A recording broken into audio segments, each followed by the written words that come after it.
Olá, vamos lá? Aula de ciências, que vocês gostam bastante desse assunto. Bom, as páginas 102 e 103 nós não iremos fazer.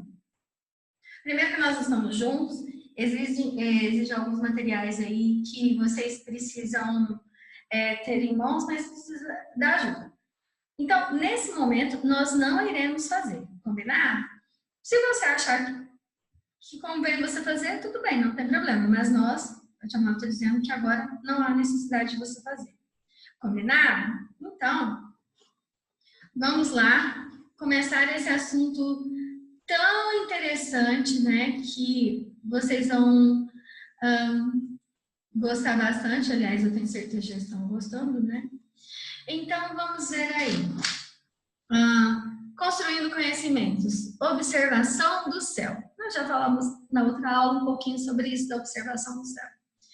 A astronomia é a ciência que estuda corpos celestes, como estrelas, planetas, cometas, nebulosas e galáxias, e ajuda a compreender a origem e a composição do universo.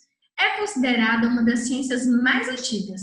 Então, se você puxar pela memória, aí você vai se lembrar lá dos egípcios, dos gregos também, um pouquinho que eles usavam aí a astronomia.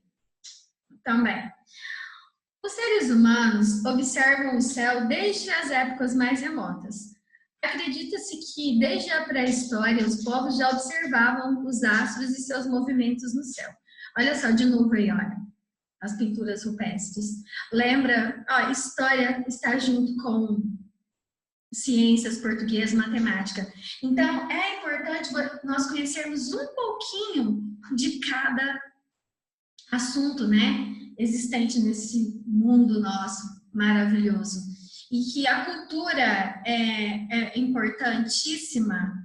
Nós precisamos saber a história de como tudo começou, como que vai acontecendo esses aperfeiçoamentos. É mágico, né? Aprender, descobrir é assim, mágico. Então, vamos lá. A pintura rupestre, encontrada em cavernas na França, é o provável registro mais antigo conhecido de uma constelação. Na antiguidade, o ser humano percebeu que podia utilizar o posicionamento das estrelas para se orientar em viagens e que, devido à regularidade de ocorrências de vários fenômenos celestes, como o nascer e o pôr do sol, podia também usá-los para marcar a passagem do tempo. Desde então, a observação do céu tem contribuído para a localização em viagens por terra e por mar, para a escolha dos melhores períodos, para o plantio e a colheita e para as atividades relacionadas à criação de animais e à caça. Grande parte do conhecimento adquirido a respeito do universo foi obtido apenas observando o céu. Os primeiros astrônomos faziam uso de ferramentas rudimentares a fim de calcular a posição das estrelas e seus movimentos. Um exemplo de ferramenta na astronomia antiga são os primeiros monumentos astronômicos formados por rochas enormes, como o famoso complexo de Stonehenge, na Inglaterra. Ele provavelmente era usado como observatório astronômico e em práticas religiosas.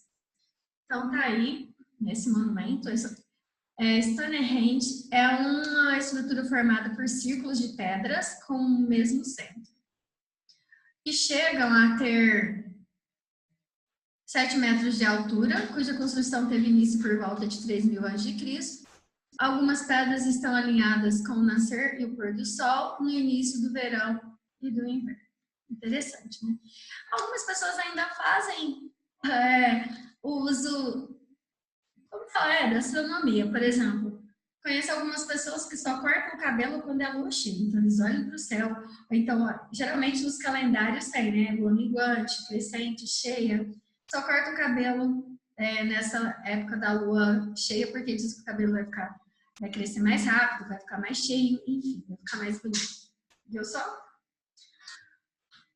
Veja a seguir alguns instrumentos antigos de observação astronômica. Relógio de sol, monumento do Museu Galileu, localizado em Florença, na Itália. Então, veja bem, acho que você já viu o relógio do Sol também. De acordo com que o Sol vai se movimentando, aliás, na verdade não é o Sol, né? A Terra, vai batendo a sombra e vai indicando as horas, não é mesmo? Legal, né? Então, vamos lá. O gnomo, o relógio de sol, permitia interferências a respeito do passar do dia e das estações do ano pela observação da variação de suas sombras. Já era usado há mais de 5.000 anos pelos povos antigos. Então, era o nome daquele relógio de sol, gnomo. Agora, o astrolábio, nome diferente, né? É meio que uma bússola. O astrolábio era usado pelos navegantes para orientação em alto mar. Faziam isso, aliás, usando o instrumento para determinar a altura do Sol e de outros corpos celestes em relação ao horizonte. Ao longo do tempo, as observações feitas por diversos estudiosos em diferentes sociedades contribuíram para a construção do conhecimento a respeito dos astros e de seus movimentos. Em ciência, quanto mais se estuda a respeito de um assunto, mais perguntas surgem a respeito dele. Assim, na virada dos séculos XVI e XVII, era necessária maior precisão nas observações para responder aos questionamentos sobre a posição e os movimentos dos astros, exigindo assim a criação e o desenvolvimento de instrumentos para estudá-los. A primeira luneta, instrumento que permite visualizar objetos a grandes distâncias, foi desenvolvida em 1608 pelo inventor holandês Hans Lippershey, 1570-1619, Galileu Galilei, 1564 a 1642, físico, matemático e astrônomo. Entre 1609 e 1610, aperfeiçoou a luneta, tornando-a mais eficaz e utilizou pela primeira vez um instrumento capaz de ampliar a imagem de objetos distantes para observar os astros. Mais tarde, em 1671, o físico Isaac Newton, 1643 a 1727, aperfeiçoou o instrumento criado por Galileu, melhorando-o a usar espelhos. Esse instrumento ficou conhecido como telescópio refletor ou telescópio newtoniano. Então, veja bem aí, ó, Galileu Galilei, luneta desenvolvida por Galileu Galilei, Isaac Newton, telescópio newtoniano. Desde então, os instrumentos para observação do espaço vêm sendo cada vez mais desenvolvidos e aperfeiçoados. Hoje, existem potentes telescópios e sondas espaciais que fornecem informações e imagens de estrelas, planetas e outros astros que estão muito distantes da Terra. Com todo esse desenvolvimento tecnológico, a exploração do espaço avança cada vez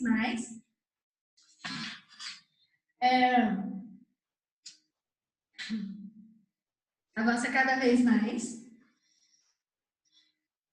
ampliando a nossa compreensão sobre o universo, mas ainda há muito a ser descoberto. Então, existem muitas coisas que a gente precisa descobrir ainda, não é mesmo?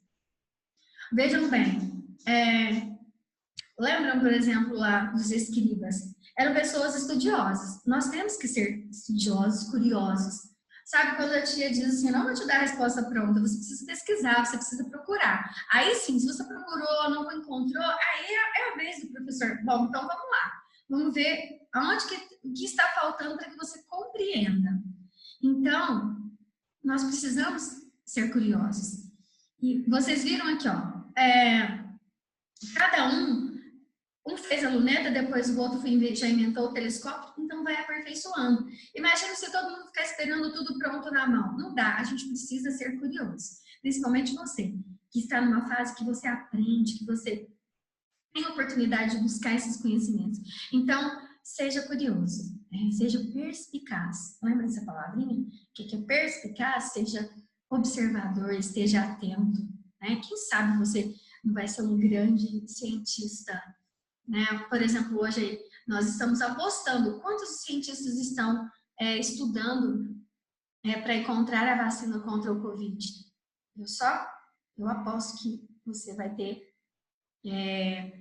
essa oportunidade de ser um grande ou uma grande inventora, né? Um grande cientista, porque vocês podem ter certeza disso, basta querer. As lunetas, semelhantes àquelas criadas por Galileu, foram aperfeiçoadas, mas seu funcionamento é muito semelhante. Elas têm lentes em seu interior que captam e concentram a luz, permitindo a ampliação da imagem. Olha só que interessante a luneta. Eu não conheço ninguém que tenha, mas tem muita gente que tem um binóculo que é, né, assim, mais próximo da nossa realidade. Mas existem algumas pessoas que têm lunetas, telescópios, gostam bastante de observar o céu. Alguns modelos de telescópio têm espelhos em seu interior, em vez de lentes, o que permite captar uma quantidade de luz maior que a capturada pela pupila humana, fazendo que se enxerguem objetos com brilho muito fraco, que não seriam vistos a olho nu. O maior telescópio do Brasil fica em um observatório astronômico em Minas Gerais. O Hubble é um telescópio espacial que foi lançado ao espaço em 1990 pela Agência Espacial Norte-Americana, a NASA, e que orbita em torno da Terra. As imagens que ele capta são enviadas para uma central de controle nos Estados Unidos. Então, veja bem, é uma potência, né? Por isso que a gente consegue ver alguns detalhes aí pelas fotos, né? Ou pelas imagens de vídeo também. O telescópio Hubble. As sondas espaciais são naves não tripuladas utilizadas para a exploração do universo.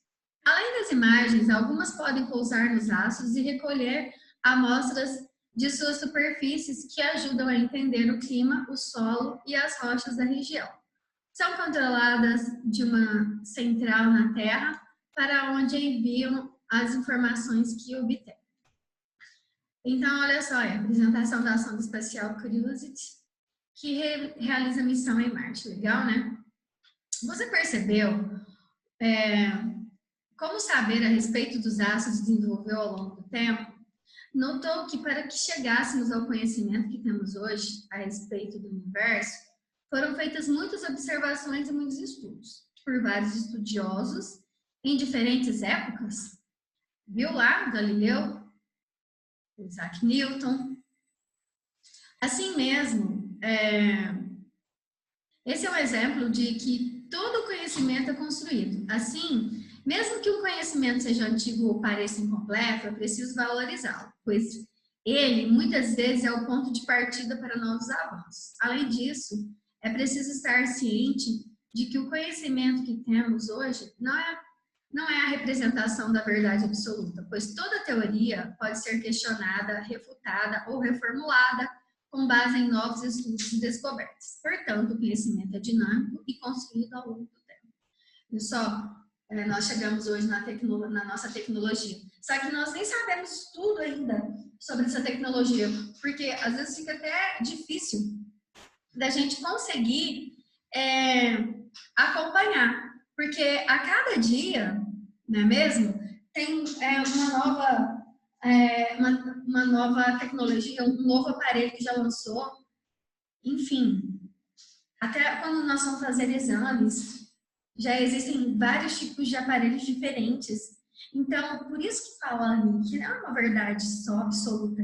Então, com o passar do tempo, esses estudos vão se aperfeiçoando, vão criando novas oportunidades, novos remédios, novas máquinas, enfim, a mudança é constante, por isso que a gente não pode ficar parado, estagnado no tempo, certo?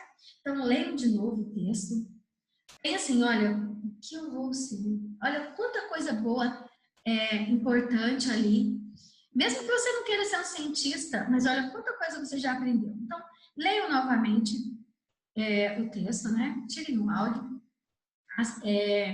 marquem as partes relevantes, certo? Então, um beijo e até depois.